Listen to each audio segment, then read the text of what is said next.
ಸಾಹಿತ್ಯ ಸಾಹಿತ್ಯಕ್ಕೆ ನೀನು ಕುಪಿತಗೊಂಡು ಹೌದು ಹಾಗಿದ್ರೆ ಈಗ ನಿನಗೆ ಔಚಿತ್ಯಪೂರ್ಣವಾದಂತಹ ಮಾತನ್ನು ನಾನು ಆಡ್ತೇನೆ. ನಾನು ಕೌರವನ ಜೊತೆ ಸಂಬಂಧವನ್ನು ಬೆಳೆಸಿದ್ರೆ ಏನು ಆಗಬಹುದು ಅನ್ನೋದನ್ನು ನೀನು ಈಗ ತೋರಿಸಿಕೊಡ್ತೇನೆ ಅಂತ ಹೇಳಿದ್ದೆ.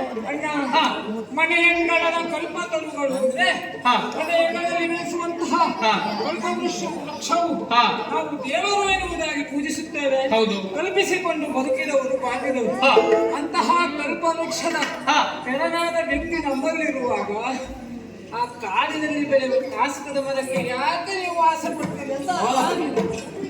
ಕಾಸಕದ ಮರ ಪ್ರಯೋಜನ ಬರ್ತದೆ, ಅದು ಇನ್ನೆಂತವರಿಗೆ ಬಿಟ್ಟರೆ ಯಾಕೆ ಪ್ರಯೋಜನಕ್ಕೆ ಬರ್ತದೆ ಕಾಸಕದ ಮರ? ಒಂದು ರೀತಿ ಹುಚ್ಚಿದ್ರೆ ಅದರ ಆಚೆ ರಂಧ್ರ ಮಾಡಿ ಕಾಲಿಗೆ ಕೊಟ್ಟರೆ ವಾಸಿ ಆಗ್ತದೆ ಅಂತ ಸುದ್ದಿ ಕೇಳಿದ್ರು. ಸಾಯುವ ಸ್ವಲ್ಪ ದಿನದ ಮೊದಲು ಬಂದ ಮಾತ್ರ ಹೇಳಿದ್ದ, ನನ್ನ ಮೊಮ್ಮಗನಿಗೆ ಒಂದು ಕಟ್ಟಿ ಕಾಲಿಗೆ ಅಂತ ಹೇಳಿದ್ದೆ. ಈಗ ನೆನಪಾಯ್ತು. ಅಲ್ಲ, ನೀವು ಬೇಕಾದ್ರೆ ಹೇಳಿ.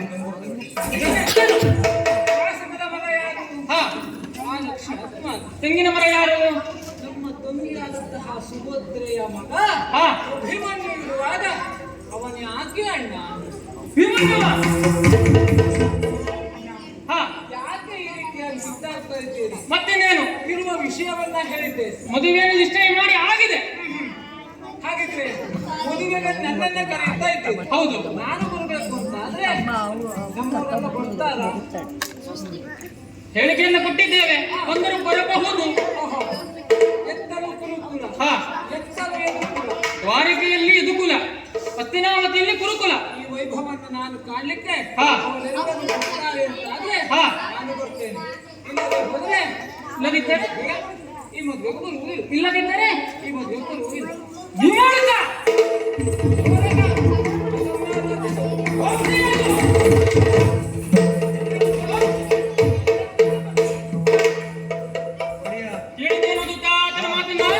ಇವ್ರನ್ನೆಲ್ಲ ಕಟ್ಕೊಂಡು ನಾವು ಪುಳಿ ಪುಡಿ ಮಾಡೋದು ನೀನು ಮಾಡಿದ್ರು ಮಾಡಿದೇನೆ ಅಂತ ಸಾಮರ್ಥ್ಯ ಉಂಟು ನಿನಗೆ. ಅಲ್ಲ ಹಾಗಲ್ಲವ, ಉಪ್ಪಿನಕಾಯಿ ಇಲ್ಲದಿದ್ರೆ ಊಟ ನಿಲ್ಲುತ್ತದೇನೋ. ಬದನೆಕಾಯಿ ಪರಬ್ರಹ್ಮವೇ ಅಲ್ಲವಾ? ಹಾಗೆ ಆತ ಒಬ್ಬ ಹೋದ್ರೆ ಹೋಗಲಿ, ನಮ್ಮಲ್ಲಿ ಸಾವಿರಾರು ಜನ ಇದ್ದಾರೆ. ಆದ್ರೆ ಆತ ಒಬ್ಬ ಒಂದು ಮುಂದಿನ ಮಾತಾಡಕ್ಕೆ ಹೋದ ಅಲ್ವಾ? ಹೌದಾ?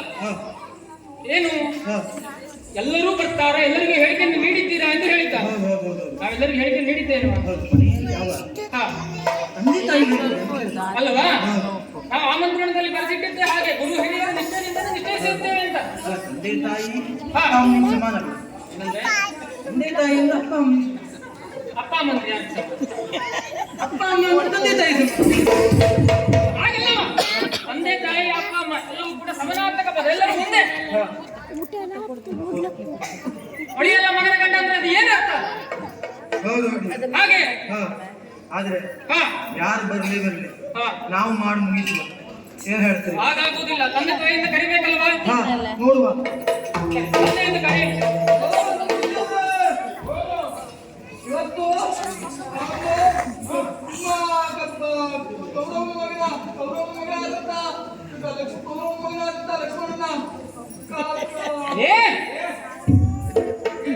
ಬಲರಾಮನ ಮಗಳಿಗೆ ಮದುವೆ ಬರ್ತೀರಾ?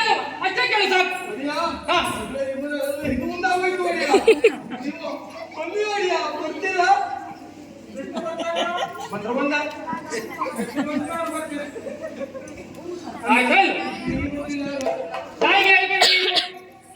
ಯಾಕೆ ತಾಯಿಗೆ ಹೇಳಿಕೆ ನೀಡ.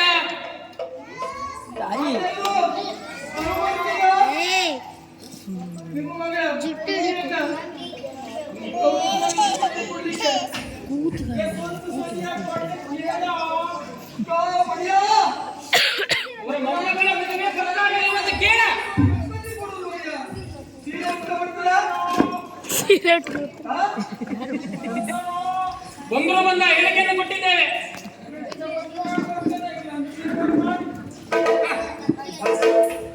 ಏನ್ ಮಾಡೋದು ಈಗ? ಮತ್ತಾರೂ ಇಲ್ಲ. ಇನ್ನು ಕೊನೆಯ ಒಂದು ದಾರಿ ಉಂಟು.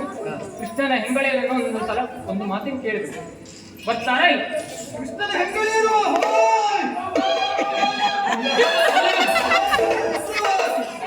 ಏನು ಮಾಡಿದ್ಯಾ? ಎಲ್ಲರೂ ಬರೋದು ಆದ್ರೆ ನೀನು ಒಂದು ಕೃಷ್ಣನ ಹೆಂಡತಿಯರನ್ನು ಕರೀಲಿಕ್ಕೆ ಹೋಗಿದ್ದ, ಕಾಗೆ ಗುಡಿಗೆ ಹೋಗ್ಲಿಕ್ಕೆ ಹಾಗೆ ಆಯ್ತು ನೋಡಿ. ಆದ್ರೆ ಅದು ಏನೇ ಇರಲಿ ಒಂದು ಹೆಂಗಸರು ಬೇಕು ನೋಡಿ. ಅಲ್ಲವಾ? ಯಾರು ಬರೋದಿಲ್ಲ ಅಂತ ಆಯ್ತು. ನಾನು ನನ್ನ ಹೆಂಡತಿ ಅಲ್ಲೋ, ಏನು ಮಾಡುದು? ನಾನು ನನ್ನ ಹೆಂಡತಿ ಕರ್ಕ ಬರ್ತಿದ್ದೆ, ಪಕ್ಕದಲ್ಲಿ ನೀವಿತ್ತು. ಅಲ್ಲ ಏನ್ ಹೇಳುವುದು ನೀನು? ನಿಮ್ಗೆ ನನ್ನ ಬಿಟ್ಟರೆ ಆಗುದಿಲ್ಲ, ನನಗೆ ನನ್ನ ಹೆಂಡತಿ ಬಿಟ್ಟರೆ ಹೆಂಡತಿಗೆ ನನ್ನ ಬಿಟ್ಟರೆ ಆಗುದಿಲ್ಲ ನೋಡಿ. ಅಲ್ಲವಾ? ಹೌದು. ಅದಕ್ಕಾಗಿ ಈಗ ಏನು ಮಾಡುವುದು? ಕರ್ಕ ಬರ್ಲಿಕ್ಕೆ ಹೋದ. ಆದ್ರೆ ಏನ್ ಮಾಡುದು? ಮರ್ಯಾದೆ ಹೋಗ್ತದೆ ಅಲ್ಲ, ಏನು ಮಾಡೋದು ಅಂತ ಒಂದು ಸಂದರ್ಭ ಬಂದ್ರೆ ನಾನೇ ಒಂದು ಸ್ತ್ರೀ ವೇಷ ಆಗ್ತೇವೆ. ನನ್ನ ಮರ್ಯಾದೆಯನ್ನು ಹೋಗುವುದಕ್ಕೆ ಬಿಡುವುದಿಲ್ಲ ಅಂತ ಹೌದು ನೋಡಿ. ಅಲ್ವಾ? ಹೌದು. ಆಯ್ತು, ನನಗೆ ನೀನು, ನಿನಗೆ ನಾನು.